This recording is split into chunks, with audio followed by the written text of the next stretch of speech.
ನಮಸ್ಕಾರ. ತಮ್ಮೆಲ್ಲರಿಗೂ ಧನ್ವೆನ್ಗೌಡ ಯೂಟ್ಯೂಬ್ ಚಾನಲ್ಗೆ ಸ್ವಾಗತ ಸುಸ್ವಾಗತ. ಇವತ್ತು ದೇವಶಯನಿ ಏಕಾದಶಿ.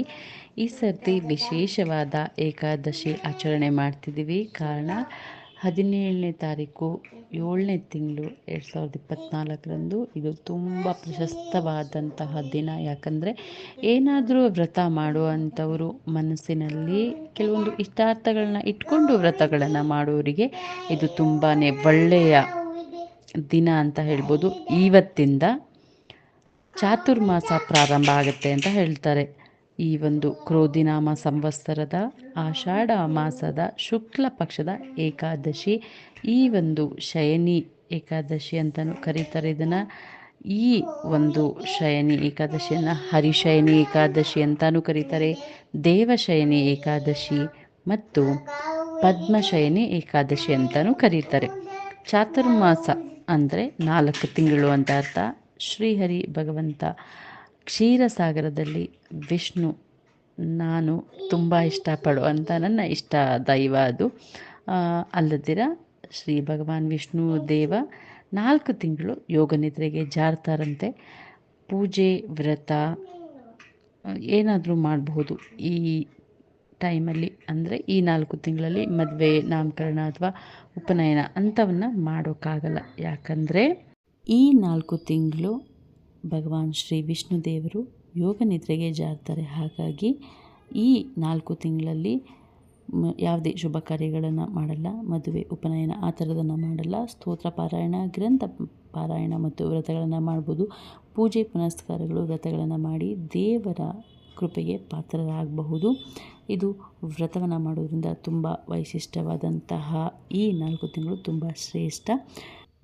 ಇನ್ನು ಈ ಏಕಾದಶಿ ಉಪವಾಸವನ್ನು ಮಾಡೋದ್ರಿಂದ ಏನಪ್ಪ ಲಾಭ ಅನ್ನೋದಾದರೆ, ಹಿಂದಿನ ಕಾಲದಲ್ಲಿ ಒಬ್ಬ ರಾಜ ಇದ್ದಂತೆ. ಅವನು ತುಂಬ ದಯಾಮಯನಾಗಿದ್ದಂತೆ. ಪ್ರಜೆಗಳೆಲ್ಲರೂ ಸುಖವಾಗಿ ಅವನ ರಾಜ್ಯದಲ್ಲಿ ಇದ್ರಂತೆ. ಹೀಗೆ ದಿನವನ್ನು ಕಳೀತಾ ಇದ್ದರೂ ಒಂದು 3 ವರ್ಷಗಳ ಕಾಲ ಮಳೆ ಬರೋದಿಲ್ಲ, ಬರಗಾಲ ಬಂದುಬಿಡ್ತಂತೆ ಆ ರಾಜ್ಯಕ್ಕೆ. ರಾಜ ಚಿಂತಾಕ್ರಾಂತನಾದಂತೆ. ಪ್ರಜೆಗಳೆಲ್ಲರಿಗೂ ದುಃಖ, ಏನು ಮಾಡೋದು ಗೊತ್ತಾಗ್ತಿಲ್ಲ. ಹೀಗೆ ಯೋಚನೆ ಮಾಡ್ತಾ ಒಂದು ದಿವಸ ರಾಜ ಕಾಡಿಗೆ ಹೋಗಿದ್ದಂತೆ. ಅಲ್ಲಿ ಹೋದಾಗ ಒಬ್ಬ ಋಷಿಮುನಿಯ ಹತ್ರ ಹೋಗಿ, ಹೀಗಾಗ್ಬಿಟ್ಟಿದೆ ನಮ್ಮ ರಾಜ್ಯದಲ್ಲಿ, ಏನು ಮಾಡೋದು ಅಂತ ಕೇಳಿದಾಗ ಆ ಋಷಿಮುನಿಯರು ಈ ಆಷಾಢ ಮಾಸದಲ್ಲಿ ಬರುವಂತಹ ಏಕಾದಶಿ ಉಪವಾಸವನ್ನು ಮಾಡು, ನಿನ್ನ ಕಷ್ಟಗಳೆಲ್ಲವೂ ದೂರ ಆಗುತ್ತೆ ಅಂತ ಹೇಳಿದ್ರಂತೆ. ಹಾಗಾಗಿ ಅವನು ಈ ಶಯನಿ ಏಕಾದಶಿಯನ್ನು ಆಚರಣೆ ಮಾಡಿದ. ಅವನ ದುಃಖಗಳೆಲ್ಲವೂ ದೂರ ಆದವು. 3 ವರ್ಷಗಳಿಂದ ಅದೇನು ಮಳೆ ಇರಲಿಲ್ಲ, ಅದು ಬಂದು ಪ್ರಜೆಗಳು ಎಲ್ಲರೂ ಖುಷಿಯಾದರು, ರಾಜ ಕೂಡ ಖುಷಿಯಾದಂತೆ. ಹಾಗಾಗಿ ಈ ಏಕಾದಶಿಯನ್ನು ಆಚರಣೆ ಬಂದಿದೆ. ನೀವು ಈ ಏಕಾದಶಿಯನ್ನು ಮಾಡಿ.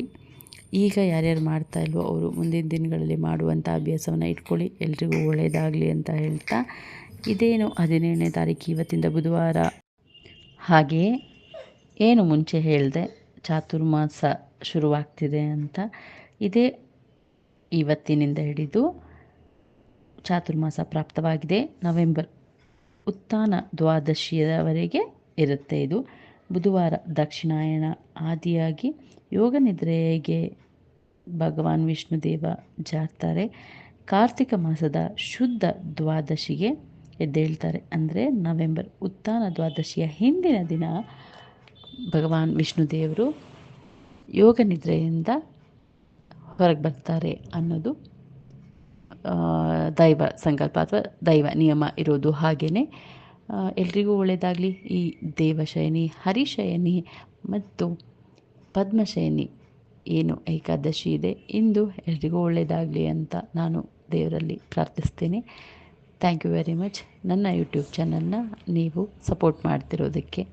Hit like, share and subscribe ಅಂತ ಹೇಳ್ತಾ, ನಿಮ್ಮ ಕನ್ನಡತಿಯನ್ನು ಹೀಗೆ ಸದಾ ಪ್ರೀತಿಯಿಂದ ಹರಸಿ ಹಾರೈಸಿ ಆಶೀರ್ವಾದ ಮಾಡಿ. Please do subscribe. Thank you for watching. ಪ್ರೀತಿ ಸದಾ ಹೀಗೆ ಇರಲಿ. ನಾನು ನಿಮ್ಮ ಧನ್ಯಶ್ರೀ ಎನ್ ಗೌಡ. ನಮಸ್ಕಾರ.